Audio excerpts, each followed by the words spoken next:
Hi everybody, this is Val from valkayink, and today we are doing a Lupin the Third 2021 haul. I have a ton of stuff to show you guys, and I know that you guys really enjoy these videos because I did this twice before. There is my 2019 haul and my 2020 haul if you guys want to see more Lupin stuff, including a few titles that you might not see in today's video. Please know that I love everything Lupin, and these opinions are only my own, and if I'm critical of any of these, it's because I'm being nitpicky for the video, but honestly, I just love everything that has to do with Lupin the Third. There is a certain way that I grade different Lupin specials and different Lupin shows. The things I look for in a very good Lupin piece are four main things. First of all, it's the heist. What is the main point? What are these characters going for? Is there an assassination attempt? Is there a rich thievery happening? Is there an ancient treasure? That's the kind of stuff I need to know first and foremost. Second are the character interactions. Lupin is so great for the way their characters are portrayed, the way they interact with each other, their dialogue. It's one of the best parts, so I always look at the character interactions in anything Lupin. Third are the set pieces. There's always amazing set pieces, different gadgets, different explosions, different vehicles, just everything that has to do with all the technicalities. I just love that part of the Lupin world. And fourth, and one that I really like, is the twist. Lupin is known for always having a twist in their chapters, in their specials, in their shows. Monkey Punch was a big fan of having like a big twist or a big reveal in the end, and some of these have amazing ones, some not as great. Anyway, let's get started with the actual piles of stuff that I have off to the side. So I'm going to move these guys over and we'll start with our first one. First up, we have this huge stack of Blu-rays that I'm going to talk about, but let's get started with an oldie but a goodie, Dragon of Doom. So I already talked about Dragon of Doom. This is the 6th TV special from 1994, and this was directed by Masaharu Okuwaki, I believe. A very good special. I really like this one, honestly. And finally, Discotek did a Blu-ray release that I picked up. I want to say, as a new little side note, during the TMS 55th anniversary, they had a poll up, and this was voted as the #2 TV special by YouTube fans, so I'm not the only one who likes this one.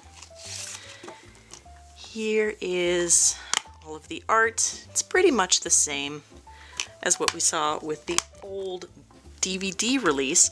And if you guys want to know, what the main difference is when collecting between DVD or Blu-ray, it's just that Discotek is really picky about their quality. So here is Blu-ray versus DVD. This is pretty much a good way to show like how they kind of cleaned it up a bit. Just from these covers alone, you can see what the differences are in the specials themselves.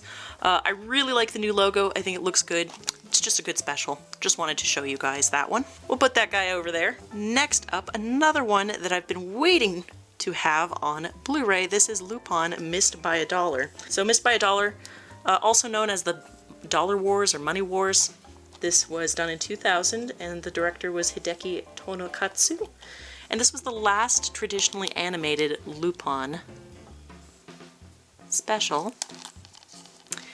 And I do have a DVD release of this, but the DVD was really grainy, and this Blu-ray really does kind of take care of that quality. It's actually a fun Lupin special. I really like this one. I think there's a lot of good interplay between the characters. So yeah, if you guys are looking to collect all the Blu-rays, please do so, and definitely include this in your collection. Oh boy, we are really getting into it now. This, of course, is the, first of all, fantastic booby cover of Lupin the Third Return of Pycal. This is the... gosh, how do I explain this? This is an infamous one with fans. This was also... okay, I have a question about this as I'm talking about it. This side says first OVA, but correct me if I'm wrong, I thought the Fuma Conspiracy was the first OVA of Lupin. And whenever I look on, fan sites or information sites or Wikipedia articles, it also says that this is actually the second OVA. But I don't know if maybe my information is wrong. Can you guys let me know in the comments, what the deal is as far as where this goes? Is Fuma Conspiracy not considered an OVA? Is it considered a film now? I don't know. Anyway, just something that came up. Return of Pycal, done in 2002. The director of this was Mamoru Hamatsu. And this special is just infamous for having so much 3D animation thrown in, so much interlacing between scenes, different aspect ratios, like it'll go from 16:9 to 4:3 throughout it. As you can tell by my tone, I don't care for this one. I'm sorry if you thought I would be contrarian and like this one. Maybe you guys like this one. It's one of your favorites. However, for me, I watched it just recently, and my biggest issue with this special is how boring it is. Man, I like Pycal as a character. Again, my first run-in with Lupin was with the manga years ago, so I like Pycal's chapters in the manga. I think they're, you know, legendary. That's a great episode of the Green Jacket series. For them to take him and put him in the special, and for him to be so just less interesting all around. And I think the other thing that's difficult with this special, it kind of relies on you knowing Pycal, like knowing that he is, quote, a magician, but he's like a science supermind that comes up with these gadgets and tricks to appear mystical. This is the only special that I can think of that even has the actual manga pages in the special of his chapter. But it's done in the weirdest way possible, where they're all splashed all over and constantly flipping through them. You can't focus on anything. It's just there as a reminder to people that are typically Lupin fans that, like, oh, he's from the manga. So I do take issue with this one. If you're just a casual Lupin watcher, like as fantastic as that rack may be, this is not one that I think you need in your collection. There's just this weird staccato effect in it where scenes don't connect, like it's too chopped up. Like someone did not make the film run smoothly, especially in panning shots where it's all jagged. Not the fault of, you know, the production of the Blu-ray, obviously, but just a very, very strange special that had potential, because you see little glimpses of things that this animation staff was like pushing for bigger animation and this 3D and these effects, and maybe it was a learning experience. I don't know enough about the production. I would love to hear more if anyone knows more about Return of Pycal. But yeah, let's just move those over to the side a little bit more. Next up, here's another one that I was really looking forward to because I know very little about it until I actually watched it. This is Lupin, the Elusiveness of the Fog. This was the 19th TV special done in 2007, and the director was Masada Toshihiko. And this involves an older character, Mamo, who is not, gosh, he's not like Mystery of Mamo. He's Mamo, who is a time traveler, quote unquote. And in this special, he actually is. So I think that's what throws me for a loop. So if we back up a little bit, this is a special where Lupin and the gang are thrown into the past because of a future man that wants to destroy them, quote unquote. So he throws them into the past, and they're trying to receive this time-traveling gem. My problem with this special is there's some cute character interaction, there's some great, like, character animations in this, and my biggest problem is I just don't like the story. I don't like the script.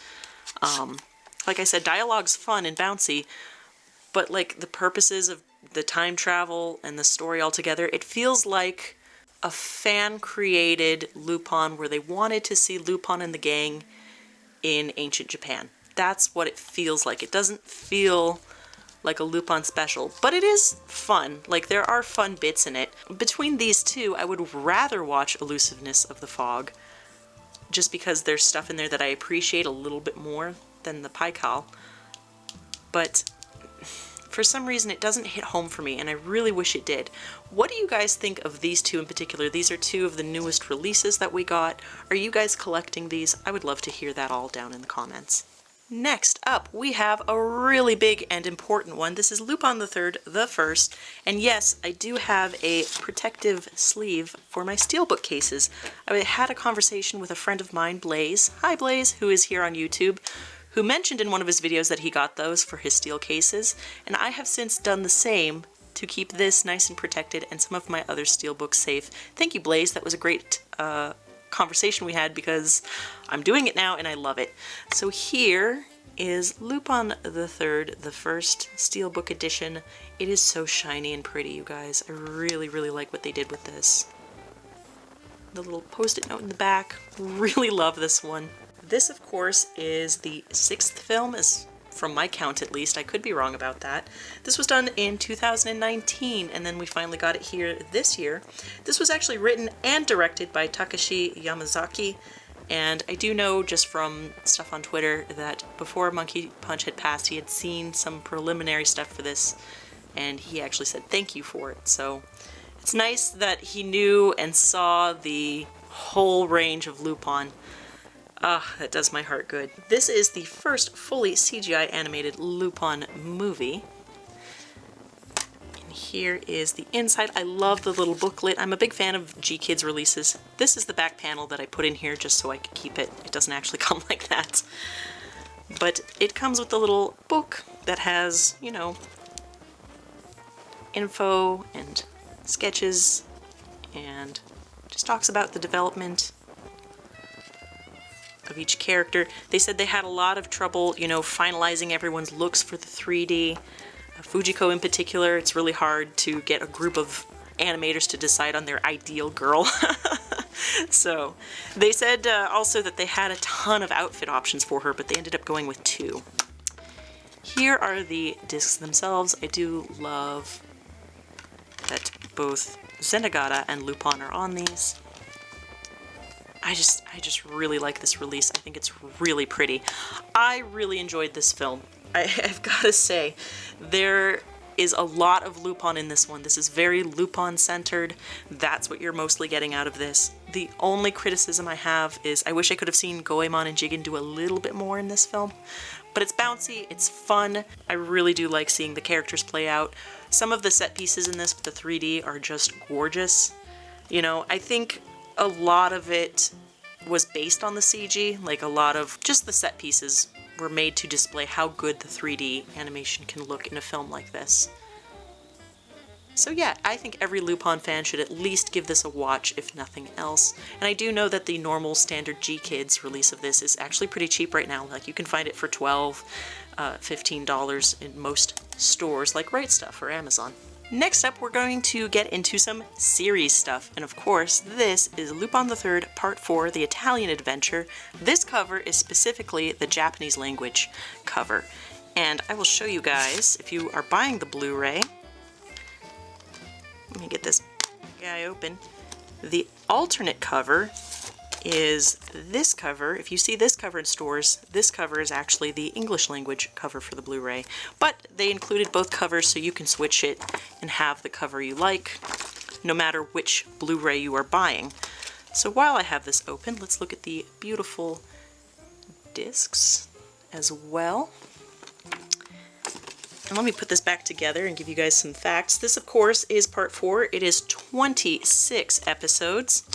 And this was the series that aired in Italy first in 2015, and then later for the US and Japan in 2016.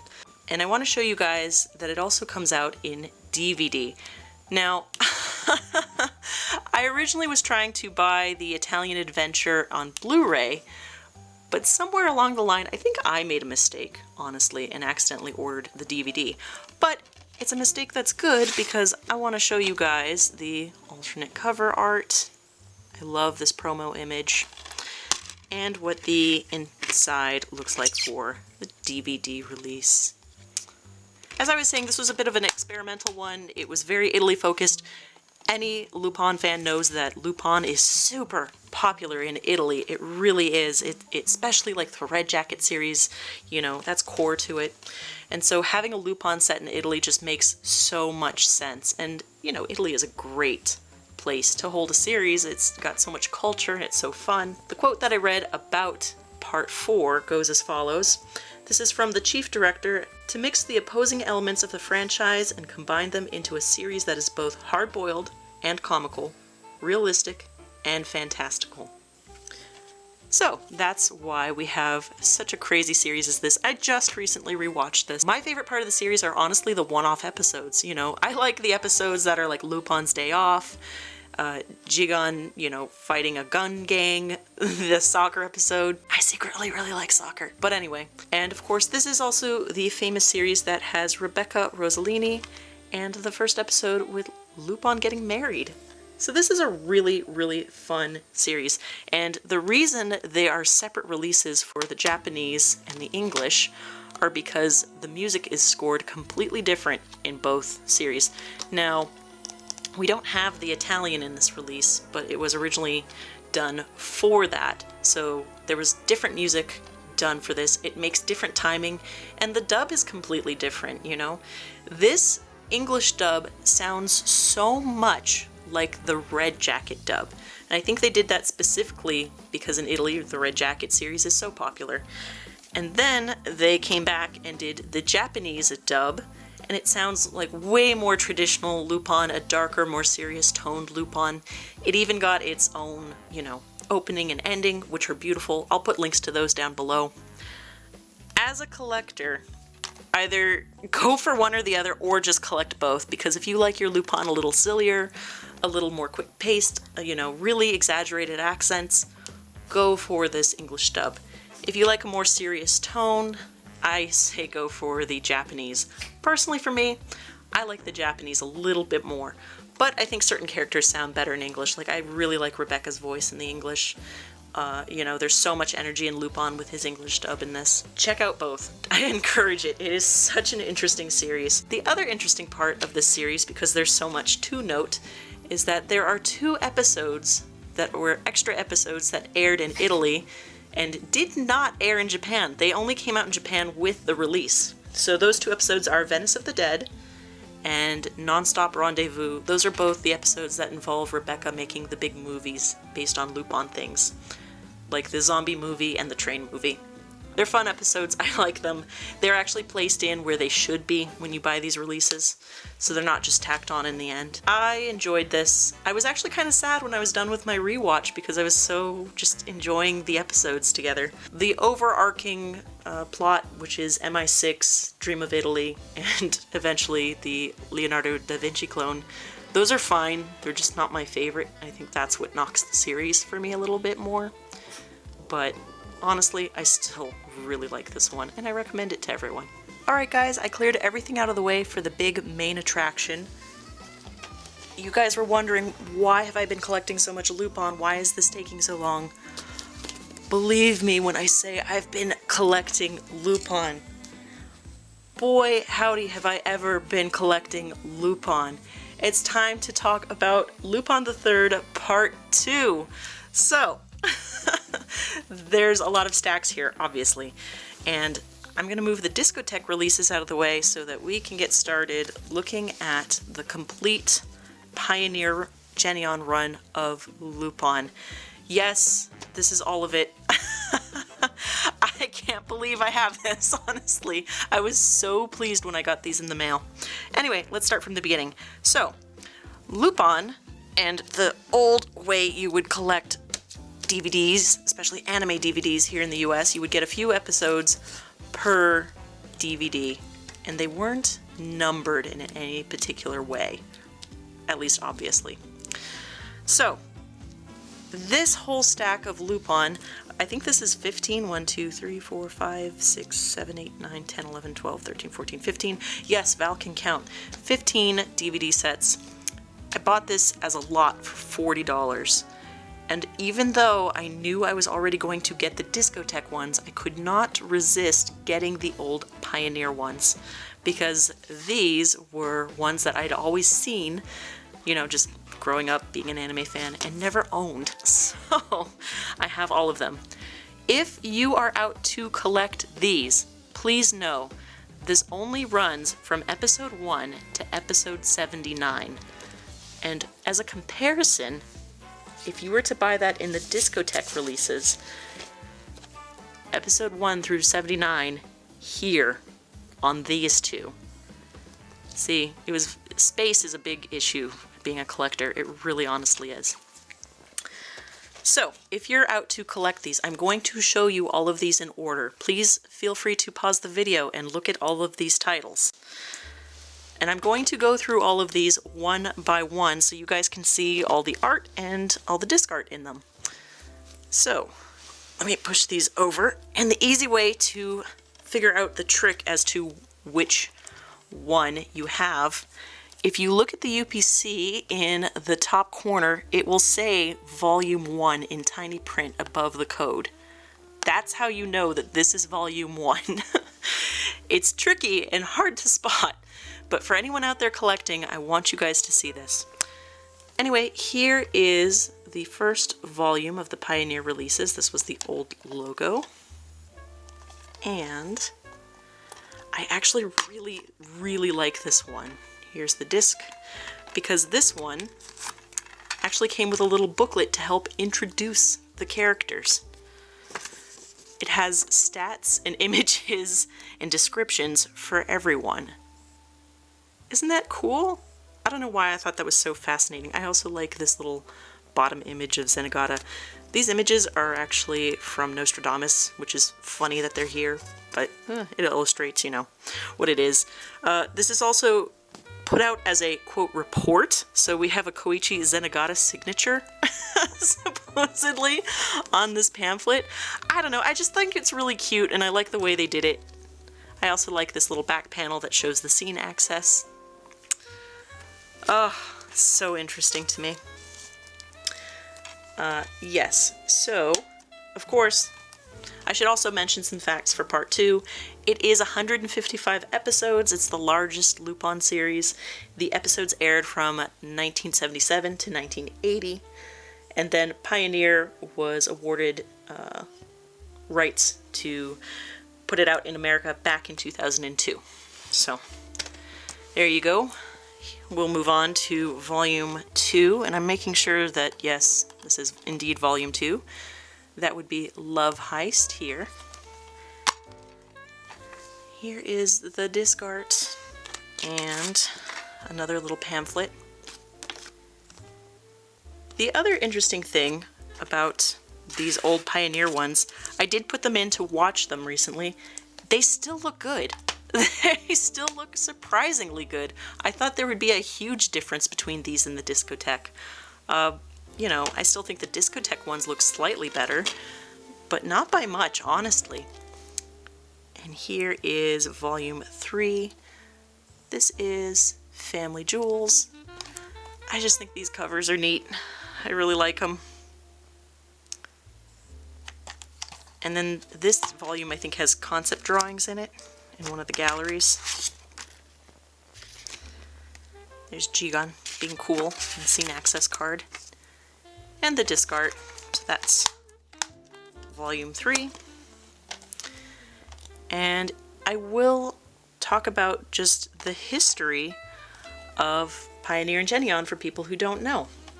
So the reason there are 79 episodes dubbed is because at the time, Genion was going through trouble and money was falling out and the company folded. Why do I say Genion? Well, as you'll notice in some of these, they go from Pioneer to Genion on top, and then finally to Genion. Here's Volume 5, Fujiko looking beautiful. So originally, Pioneer was part of Pioneer Electronics, and they started this division called Pioneer LDC in 1993 that was releasing anime. And of course, the big part of Pioneer releasing anime was they were some of the best electronics for Laserdisc releases. And they were always considered very high quality. Fast forward to 10 years later, in 2003, when Pioneer gets bought out by a Japanese conglomerate that wanted to release more anime in the US. And that's where we get the newly founded Genion Pioneer label, and then eventually just Genion. Here is Volume 6. I really like this one of Lupin. He looks very cool. And then eventually money troubles happened and the company folded in, I think, around 2007. My facts might be wrong, but that's what I recall. But they were very particular about how they released anime and the quality of the discs, and so on and so forth. So, Here is volume 7. This is Royal Scramble. I like this Lupin cover. He looks very strange here. He looks like clip art. For some reason this disc always flies out of this volume. Anyway, I was really happy when I got these in because they're pristine. They're perfect. It's like someone kept them encased somewhere. Here is that art. It's very cool. And as far as why, you know, the volume isn't displayed on the case, like up front, that was a habit of a lot of anime releases back in the day, because it was kind of just decided that you're more likely to pick up something that might be volume 5 if you don't know that it's the middle of a series. This is Sweet Betrayal, volume 8. This is the G-Gon cover. And I gotta say, you know, I bought these for super cheap. I bought them almost 2 years ago. They just came to me so late in the mail that I wasn't able to put them in my other hauls. But since buying them, the prices of these older releases have really, really gone up. It's pretty common for these to go, you know, up to $10 per DVD, even though the Discotek release is the full release. Here is Scent of Murder. Fujiko looking very cool there. I love the colors on these. They're just so crazy. This is volume 9. And all of these pretty much just have like 6 episodes on them. Here is... They also show previous ones so that you can collect them all. Soundtrack CDs were also available at this time, apparently. The other thing to note that I think is really interesting is it's rumored that the dub actually went up to 104 episodes, but they weren't able to complete it, and I guess any dub material past 79 was just lost. This is volume 10, I should say. Enchanted Lupin. And here is the back. We don't have the cool sketchy art anymore. These are a little bit more normal as we get closer to just the pure Geneon releases. And then the later Geneon releases definitely look different. Like this has a completely different feel with the silver bar on the bottom and the smaller logo and these big black sides. Not quite the same. Anyway, this dub is quite famous. If you have not heard it, I highly suggest, if you like fun, really silly dubs, check out this dub for sure. And here's the scene access card. Again, looking a little bit more refined than the earlier stuff. I can't decide if I like that better or worse. Here is the Flying Sword, and this is volume 12. By the way, I love the openings for part 2. They're really beautiful. I really like this Fujiko. I almost want to do a little painting of her just so I can have that image. Here is the card. Oh, there's the soundtracks. I would love to find those, honestly. Anyway, I hope you guys are okay with my cursory knowledge of Pioneer. If you guys have more information on Pioneer and Geneon in general, and you want to share them in the comments down below, please do. I love when you guys share your knowledge with me. All's Fair in Love and Thievery. This is volume 13. That's what that looks like. We got a blonde Fujiko on this cover. Here is the disc art and the zine access card. Credits. I promise we're almost done. I only have 2 left. And now we have the later Geneons for Larva or Money. This is volume 14. That's what that looks like. Lupin. Scene access card. I love these googly eyes. That joke always gets me. I don't know why. Ugh. Anyway. And then the last, Thievin' Ain't Easy. This is volume 15. And this is where they have like the bars and stuff that really was part of the opening sequences at this point. and really what we're going to see in the Discotek releases. So that is everything for, oh gosh, this is a mess. Part 2 here. Here's everything. I gotta leave those somewhere off to the side. Over there, I guess. Stay there.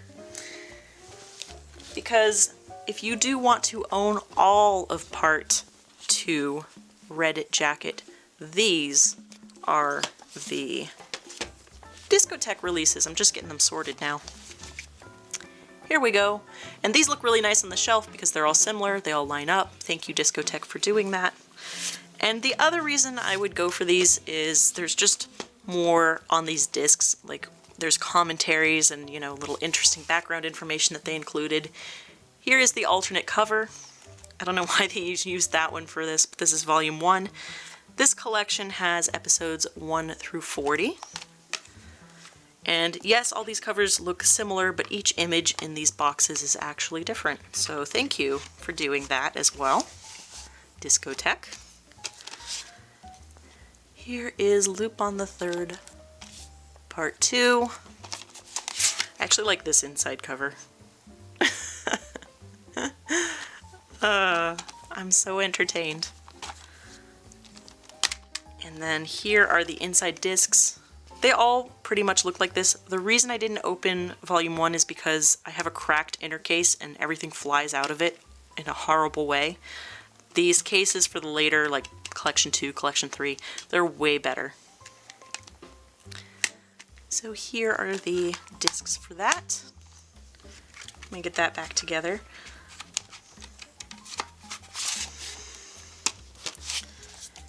Here is Lupin the Third, Part 3. Here you're going to get into the episodes that Pioneer and Genion did not dub.